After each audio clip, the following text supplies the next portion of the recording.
شروع اللہ کا نام لے کر جو بڑا مہربان نہایت رحم والا ہے۔ اے پیغمبر صلی اللہ علیہ وآلہ وسلم، جو عورت تم سے اپنے شوہر کے بارے میں بحث و جدال کرتی اور اللہ سے شکایت رنج و ملال کرتی تھی، اللہ نے اس کی التجا سن لی اور اللہ تم دونوں کی گفتگو سن رہا تھا۔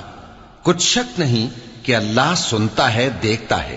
جو لوگ تم میں سے اپنی عورتوں کو ماں کہہ دیتے ہیں وہ ان کی مائیں نہیں ہو جاتی، ان کی مائیں تو وہی ہیں جن کے بطن سے وہ پیدا ہوئے۔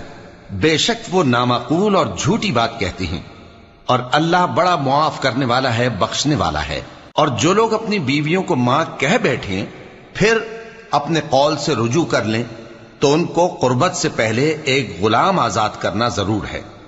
مومنوں، اس حکم سے تم کو نصیحت کی